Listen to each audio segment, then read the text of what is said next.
उत्तराखंड में 16 जून को प्रकृति का जैसा कहर देखने को मिला वैसा राज्य के इतिहास में पहले कभी नहीं देखा गया। बादल फटने से हुई मूसलाधार बारिश ने 88 साल का रिकॉर्ड तोड़ा और इस महाप्रलय से हजारों जिंदगियां तबाह हुईं। पानी की तेज लहरों से भरभरा कर नदी में गिरते मकानों की ये तस्वीरें दिल को दहला देने वाली थीं। ऐसा लगा मानो प्रकृति के आगे इंसान का कोई वश नहीं। चंद सेकंड के भीतर ही सैकड़ों मकान और इनके अंदर रहने वाले कई लोग काल के गाल में समा गए। इतनी बड़ी त्रासदी को झेलने के लिए प्रशासन बिल्कुल भी तैयार नहीं था और प्रकृति के इस कहर के आगे प्रशासनिक तंत्र बिल्कुल असहाय और बेबस नजर आया। देश भर से आई कई तीर्थयात्रियों के लिए उनकी 4 धाम यात्रा आखिरी सफर साबित हुई। उत्तराखंड के 4 धामों में से एक केदारनाथ धाम पर इस तबाही का सबसे अधिक असर देखने को मिला। केदारनाथ धाम में अगर कुछ बचा तो सिर्फ तबाही के निशान। नाथ सलामत हैं, उनका मंदिर सलामत है, लेकिन दर्शन को आए न जाने कितने लोग कुदरत के कोप का शिकार हो गए। वहाँ पे ऐसा ही लग रहा था कि अभी 2-3 दिन रहे तो रहे, अभी मौत के मुंह से निकल गए तो सब घबराए हुए थे, सब भागम भागी हो रही थी, यहाँ से वहाँ वापस चले जाए बस घर, यहाँ पे कभी आए ना। हम गंगोत्री से और हर्षिल तक पैदल आए, जिंदगी में कभी पैदल नहीं चले।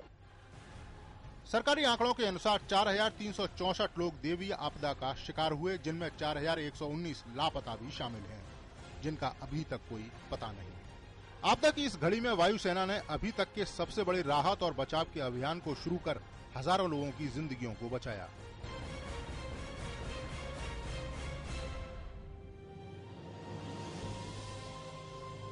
लैंड करने के बाद हमने देखा कि वहाँ पे काफ़ी लोग स्ट्रैंडेड हैं, काफ़ी लोग वहाँ पे फंसे हुए हैं। तो उन लोगों को हमने फिर जितनी इसकी क्षमता है जहाज़ की, उतनी क्षमता के अनुसार उनको जहाज़ में लिया वापस।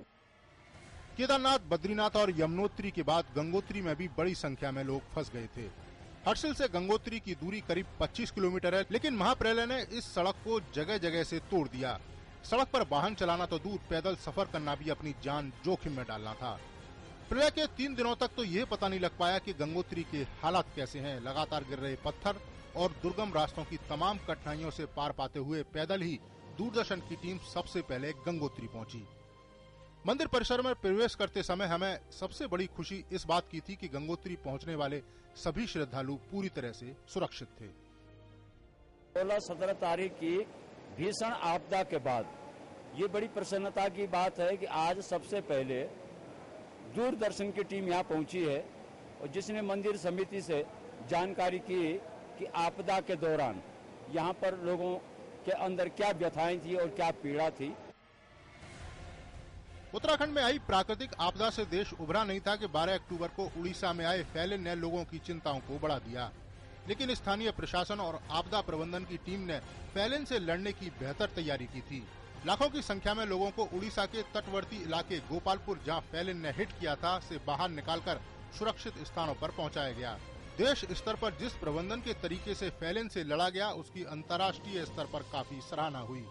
हालांकि फैलन के कारण चलने वाली तेज हवाओं से उड़ीसा में 44 और आंध्रा में 1 व्यक्ति की मौत हुई, जबकि उड़ीसा में 5,41,000 और आंध्रा में 1,720 मकानों को नुकसान हुआ।